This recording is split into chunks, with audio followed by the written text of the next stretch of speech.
Hello అందరికీ. ఆంజనేయ స్వామిని జగన్నాథుడే గొలుసులతో కట్టేశాడా? ఇది కల్పిత కథ కాదు, పూరిలో ఇప్పటికీ కనిపించే అద్భుత రహస్యం. పూరి జగన్నాథ క్షేత్రం అంటే కేవలం ఒక ఆలయం మాత్రమే కాదు, అది అనేక రహస్యాలకు, అద్భుతాలకు నిలయం. అలాంటి అద్భుతమైన రహస్యం ఒకటి ఆంజనేయ స్వామి జగన్నాథుడి మధ్య జరిగిన సంఘటన. త్రేతాయుగంలో రామావతారం ముగిసిన తరువాత కూడా ఆంజనేయ స్వామిని చిరంజీవిగా భూమిపై సంచరిస్తూ ప్రభు శ్రీరామ నామస్మరణలో లీనమై ఉండేవాడు. కాలక్రమేణా ద్వాపర యుగం వచ్చింది. శ్రీకృష్ణ పరమాత్ముడు భూమిపై అవతరించాడు. రాముడు, కృష్ణుడు ఒకరేనని తెలిసిన ఆంజనేయుడు మాత్రం తన హృదయంలో నా ప్రభువు శ్రీరాముడే అన్న భావనతోనే ఉండేవాడు. ఒకరోజు శ్రీకృష్ణుడు జగన్నాథ స్వరూపంలో పూరీ క్షేత్రంలో నివసించడం ప్రారంభించాడు. ఆ సమయంలో హనుమంతుడు పూరీకి చేరుకున్నాడు. అక్కడ జగన్నాథుడిని చూసిన వెంటనే ఆంజనేయుడి మనసులో అనుమానం వచ్చింది. నా ప్రభువు శ్రీరాముడిలా ఎందుకు లేరు?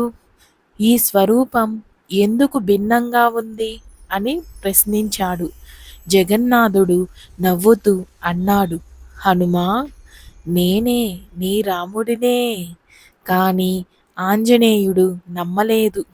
నా రాముడు విల్లు ధరించి ఉండాలి, నా రాముడు లక్ష్మణుడు సీతమ్మతో ఉండాలి అని వాదించాడు. అప్పుడే జగన్నాథుడు తన లీలలను చూపించాడు. పూరీ ఆలయంలోని మహాసముద్రం ఉప్పొంగింది. ఆకాశం కనిపించింది. దివ్య తేజస్సుతో జగన్నాథుడు తన విశ్వరూపాన్ని చూపించాడు. అప్పటికి ఆంజనేయుడు తన భక్తిలో అచంచలంగా ఉండిపోయాడు. అతని అపార శక్తి వల్ల పూరి ఆలయంలో లీలలు నియంత్రణ తప్పే పరిస్థితి వచ్చింది. అప్పుడు జగన్నాథుడు ఇలా అన్నాడు, హనుమా, నీ భక్తి అపారమైనది, కానీ నీ లీల క్షేత్రంలో సమతుల్యత అవసరం అని చెప్పి ఆంజనేయ స్వామిని ఒక దివ్య గొలుసుతో కట్టాడు. ఇది శిక్ష కాదు, ఇది అవమానం కాదు, భక్తి శక్తిని నియంత్రించేందుకు చేసిన లీల మాత్రమే. ఈరోజు కూడా పూరి జగన్నాథ ఆలయ ప్రాంగణంలో హనుమంతుడి విగ్రహం గొలుసులతో ఉన్న రూపంలో దర్శనమిస్తుంది.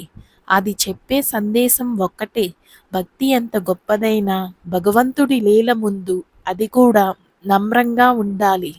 ఇందుకే ఆంజనేయుడు పరమ భక్తుడు, జగన్నాథుడు లీలాధిపతి. ఈ ఇద్దరి మధ్య జరిగిన ఈ సంఘటన భక్తి, భగవంతుడు ఒకరు ఎలా సమతుల్యం చేస్తారో చూపిస్తుంది. భక్తి, భగవంతుడు ఒకరిని ఒకరు ఎలా సమతుల్యం చేస్తారో చూపిస్తుంది. జై శ్రీరామ్, జై జగన్నాథ, జై ఆంజనేయ.